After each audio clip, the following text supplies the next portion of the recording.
Chers amis, bonjour. Nous sommes le mardi 12 mai 2026. Il est 8h30. Quelques news de l'Arménie, de l'Artsakh et de la diaspora arménienne. Un événement chaque mois. Donc, le mensuel Les Nouvelles d'Arménie magazine, le journal le plus diffusé des Arméniens d'Europe occidentale par son tirage. C'est le plus fort taux, c'est le plus fort tirage. Chaque mois, Nouvelles d'Arménie magazine, donc avec en couverture cette demoiselle qui manifeste à Paris à l'occasion du 111e anniversaire du génocide des Arméniens avec des, voilà, on revoit donc la même photo dedans, avec des reportages bien sûr, photos de Marseille, Lyon, Paris, Yerevan, bien sûr, le génocide est là, donc de très très larges dossiers. Et puis aussi pour les élections législatives, interview de Kocharian, un certain nombre d'informations. Et puis bien sûr la partie de la communauté arménienne, avec ici, voilà, vous voyez donc aussi une élection d'une Française dont l'époux est arménien, donc étoile sur Charmes-sur-Rhône, pardon, Julie Sikwa Iliozer, élue maire. Bien sûr aussi des informations liées à la communauté, la disparition de Zoli Balayan, donc en bas, Arménia, et puis d'autres informations ici donc liées aux Arméniens. Et puis bien sûr, comme chaque mois, depuis déjà pratiquement 30 ans, plus de 30 ans, ma page quiz, avec la caricature donc, que vous reconnaissez, celle-là, donc voilà, et la page quiz donc, que je diffuse aussi les quiz donc chaque jour ici sur la radio arménienne Radio A, tous les jours à midi après les informations. Nouvelles d'Arménie magazine. La campagne électorale est là en plein cours, donc dans moins d'un mois, ce sont les élections législatives en Arménie et Robert Kocharian, l'opposant à Pachinian, attaque. Il affirme que l'artillerie française achetée par l'Arménie sans obus n'est qu'un tas de ferraille. On peut dire ce qu'on veut. Il reproche aussi à Pachinian d'avoir acheté les 4 avions Sukhoi 31 SM sans obus, sans missiles. Et il a aussi affirmé que l'Arménie avait fait le choix d'acheter cela, d'investir beaucoup d'argent dans ces armements-là au détriment des drones ou de l'artillerie anti-drone. Voilà, donc c'est l'une des causes pour lesquelles l'Arménie a perdu la guerre face à l'Artsakh, selon comment dirais-je, Kocharian, on peut dire ce qu'on veut, mais une fois que c'est terminé, on peut bien sûr dire le contraire. En tout cas, Pachinian arme l'Arménie. On verra le 28 mai, donc le défilé militaire avec les nouvelles armes promises qui seront montrées à la population arménienne.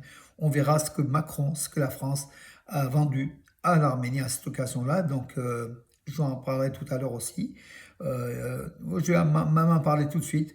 La répétition du défilé militaire du 28 mai. Le Premier ministre arménien a publié une vidéo dans laquelle on voit des armements, des sortes de César, de canons mobiles César, mais fabriqués donc de fabrication indienne. Peut-être les Césars français sont aussi arrivés, on ne sait pas, donc on verra le 28 mai.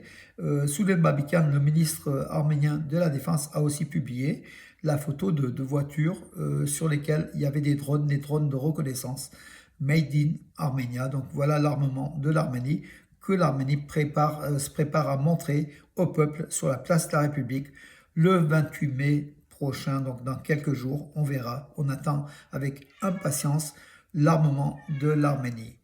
Le programme partenaire de YouTube est lancé aujourd'hui en Arménie, ce qui signifie que la monétisation est désormais disponible dans notre pays, en Arménie, affirme Mkhitar Hayrabidan, qui est le ministre arménien des hautes technologies. Donc YouTube est désormais en Arménie, payera désormais comment dirais-je, ceux qui mettent des vidéos en ligne, bien sûr par des retombées publicitaires. Donc ils seront donc des centaines de youtubeurs en Arménie pourront être rémunérés, voire des milliers, par rapport au nombre de vues de leur page sur YouTube. Désormais, voilà, un contrat lie l'Arménie à YouTube, c'est une bonne chose.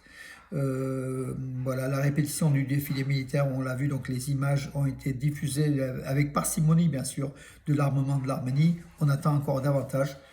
Bruxelles soutiendra l'Arménie dans son aspiration à devenir membre de l'Union européenne, affirme Marta Kos. Marta Kos, c'est la commissaire européenne à l'élargissement de l'Union européenne. Voilà, en réaction aux récentes déclarations concernant l'adhésion de l'Arménie à l'Union européenne. Donc, elle a déclaré que la réunion de la communauté politique européenne ainsi que le sommet de UE-Arménie ont montré la voie qu'ils souhaitaient emprunter et l'Europe les soutiendra, a-t-elle affirmé à Bruxelles. Autrement dit, l'Europe donnerait son feu vert pour l'adhésion ou la demande d'adhésion de l'Arménie à l'Union européenne qui prendra encore quelques années. Hein. Il faut pour cela que donc, le peuple d'Arménie vote aussi cette demande de l'Arménie d'adhérer à l'Union européenne puisque le Parlement arménien a donné son feu vert. L'Europe vient de donner aussi son feu vert pour parler d'adhésion. Il reste maintenant que l'Arménie puisse voter. Donc le peuple dise oui, on veut être membre de l'Union européenne. Des journalistes turcs se sont rendus à Gümrü, à la frontière arméno-turque, voilà, après avoir participé au sommet de la communauté politique européenne et au dialogue de Yerevan, c'était la semaine dernière. Des journalistes russes se sont rendus à Gümrü, la deuxième ville d'Arménie. Ils ont visité la zone ferroviaire de Gümrü-Kars, étudié les perspectives de reprise du trafic et discuté de l'importance de l'ouverture d'un poste frontière. C'est ce que rapporte ermenihaber.am. À la frontière arméno-turque, ils ont rencontré Levon Barserian, président de l'association des journalistes de Gümrü, Asparez, et ont évoqué l'importance de l'ouverture de la frontière. Levon Barserian a souligné que la gare d'Arhurik fait partie, donc près de Gümrü, fait partie du réseau ferroviaire datant de la guerre froide et qu'elle considère le dernier point de passage entre l'Arménie et la Turquie, puis vers l'Europe. Selon lui, cette gare, s'intégrer au corridor central entre l'Asie et l'Europe. Il a également rappelé que cette route avait été opérationnelle durant l'ère soviétique et était restée ouverte pendant un an entre 1992 et 1993. Selon lui, la réouverture de la frontière pourrait avoir un impact significatif sur le développement du commerce et des relations entre les deux pays. Levon Barserian a ajouté que cela profiterait non seulement à la Turquie et à l'Arménie, mais aussi aux pays voisins. À voir, les amis.